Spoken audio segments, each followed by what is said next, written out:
Bonjour à tous et bienvenue dans ce nouvel épisode de Pokémap. Cette semaine, nous nous attaquons à Kalos, cette région Pokémon inspirée directement de notre belle France. Commençons par l'habituel listing des villes et ouvrons le bal avec la capitale.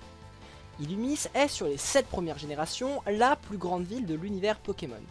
On va voir ce que nous réserve Pokémon Sword and Shield et si une de ces villes peut concurrencer Illumis en termes de taille. La ville est de forme circulaire avec en son centre la tour prismatique dont le design s'inspire de notre belle tour Eiffel.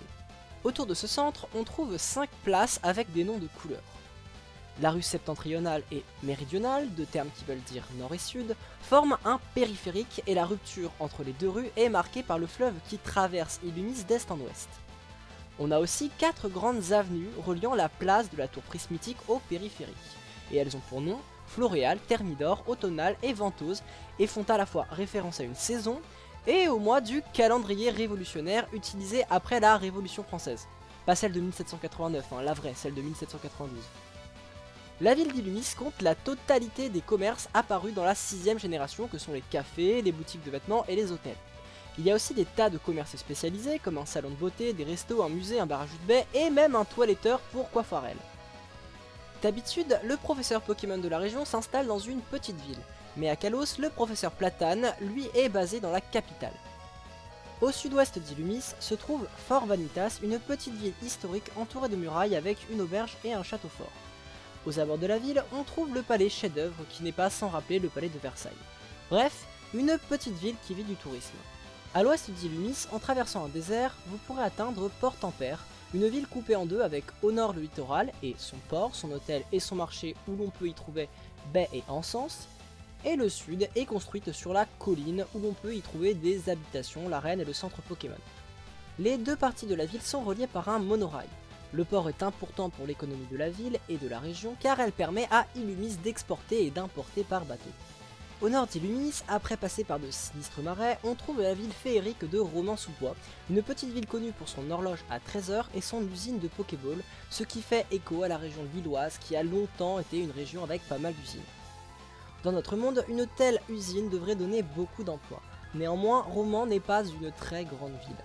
Cela peut être le résultat de l'automatisation de l'usine qui produirait beaucoup mais n'aurait plus besoin de travailleurs, ou alors les employés habiteraient à Illumis. La ville compte aussi un fan club, une arène, un café et une boutique de vêtements, bref, une ville avec pas mal de trucs.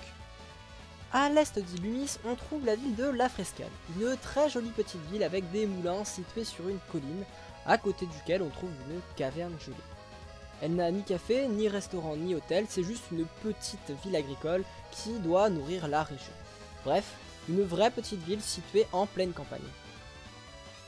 La sortie sud-est d'Illumis mène à Nevartolt, une petite ville à maison individuelle qui a un magasin de vêtements, une école de dresseurs et surtout une arène qui sert de galerie photo. Bref, c'est une petite ville rurale assez archétypale de la ville qui est à la fois en pleine campagne mais totalement sous influence d'une grande mégalopole.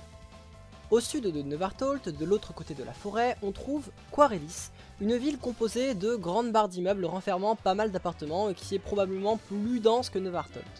Le paradoxe, c'est que Quarelis n'a pas de centre Pokémon, et les citoyens ont donc dû s'organiser en conséquence pour assurer les services publics.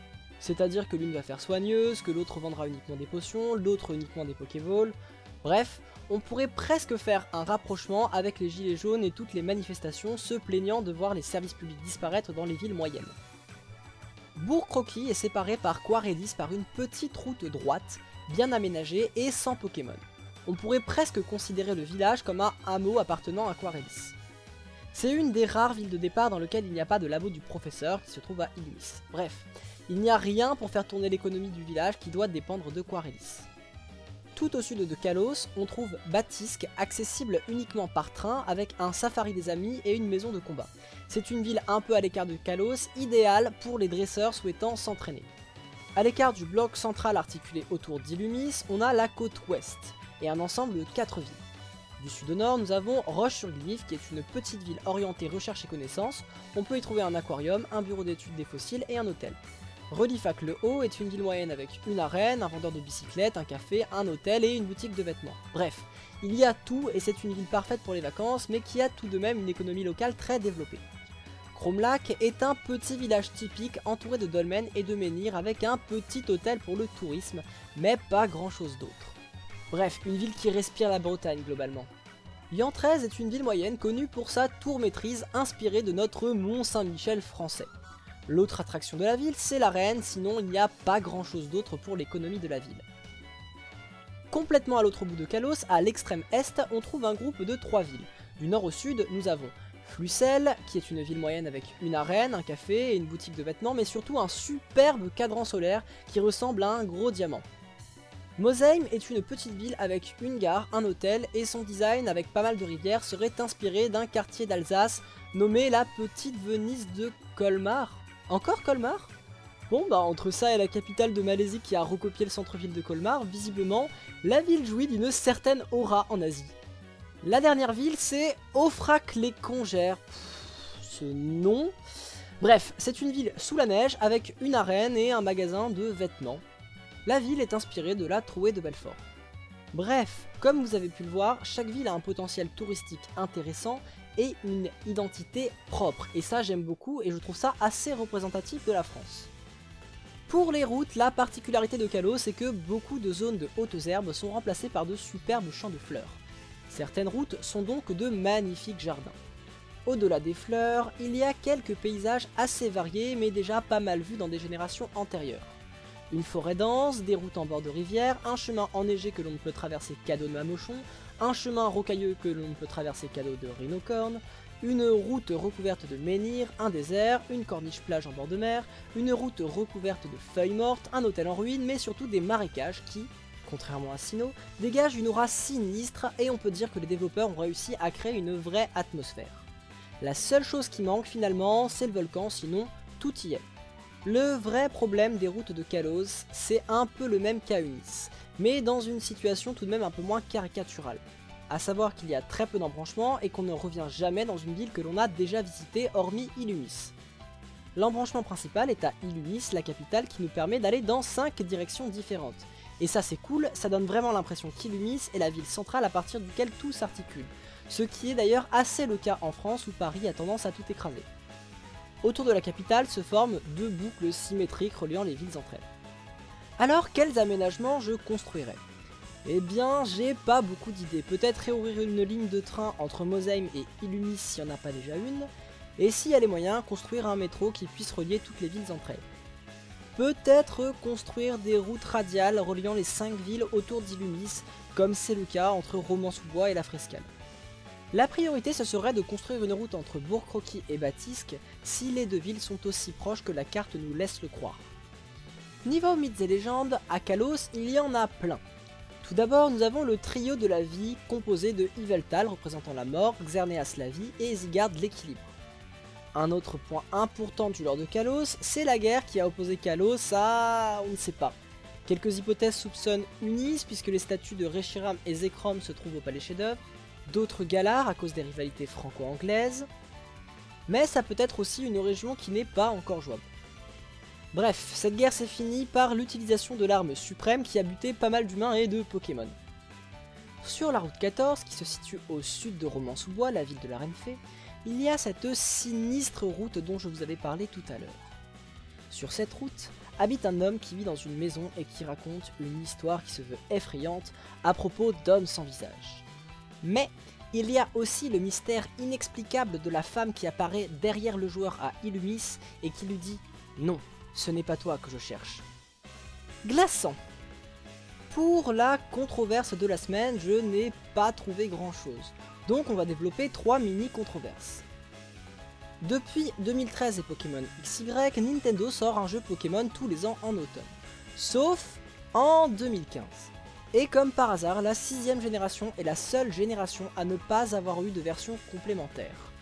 On peut donc légitimement penser qu'il était prévu de sortir la version complémentaire à XY en 2015, mais que pour une raison X ou Y, Game Freak ait dû annuler le jeu. D'ailleurs en 2015, l'anime Pokémon sort l'arc X, Y et Z dans lequel on présente Zygarde. Et puis ce même Zygarde est un légendaire 6G, mais c'est en 7ème génération que l'on collecte ses cellules. Il y a fort à parier que cette quête était prévue pour Pokémon Z, la complémentaire à XY, dont Zygarde devait d'ailleurs être l'égérie. Peut-être que le développement de la 7ème génération a pris du retard et qu'il a fallu sacrifier Pokémon Z pour que Soleil et Lune sortent à temps. Controverse suivante, le mystère de la gare de Mosheim. Tout à l'est de Kalos, on a une ville de Mosheim et sa gare. Mais il n'y a dans le jeu pas moyen de prendre le train dans cette gare et il est tout à fait possible que le train ne soit même plus en activité. Alors, à quoi pouvait bien servir cette gare? Certains suspectent que ça aurait pu nous permettre d'aller à Unis avec par exemple une ligne directe vers Rotombourg. Ce sont en général les mêmes qui pensent que la gare opposait Kalos à Unis. D'autres pensent que ça pourrait relier Kalos à une future région Pokémon qui serait inspirée de l'Allemagne. Avec la sortie prochaine de Pokémon Sword and Shield, d'autres pourraient avoir bon espoir que la gare de Mosheim puisse nous relier à Galar. Après tout, le train semble être un élément important des prochains jeux si on en croit la carte. Pour le moment, je ne crois en aucune de ces hypothèses, même si ça peut changer. Je pense plutôt que la gare relie simplement les 3 villes de l'Est très éloignées d'Unis à la capitale. Mais je pense aussi qu'on aurait pu avoir une utilité à la gare si Pokémon Z était sorti. Peut-être aussi qu'au début du développement du jeu, c'est à partir de la gare de Mosheim qu'on pouvait aller à Batisque et que les développeurs ont décidé de changer sans pour autant modifier le design de la ville. On pourrait même se demander si le fait que le train ne semble plus rouler est un clin d'œil au fait que l'État ferme de plus en plus de petites lignes de train. Mais bon, ça, j'y crois peu. En tout cas, on risque de ne jamais avoir le fin mot de l'histoire. Peut-être avec les remakes, qui sait. Dernière mini controverse, auquel je crois vraiment zéro, c'est l'hypothèse du retour à Kalos dans Pokémon Sword and Shield. Hormis la gare de Mosheim, il y a tout de même 2 ou 3 éléments qui viennent étayer cette hypothèse. Tout d'abord, on a la mine de Galar qui ressemble énormément à la grotte étincelante de Kalos, et certains soupçonnent que cette grotte pourrait faire la connexion entre Galar et Kalos. La seconde chose qu'ont remarqué les fans, c'est que la forme de l'île se trouvant au nord de l'artwork de Galar ressemble pas mal à Kalos. La dernière connexion potentielle, c'est sur 2 rivières tout au nord de Kalos et tout au sud de l'artwork de Galar. Chacun se fera un avis. Bref, plein de gens voient de potentielles connexions un peu partout, ça se tient à peu près, mais soyons sérieux.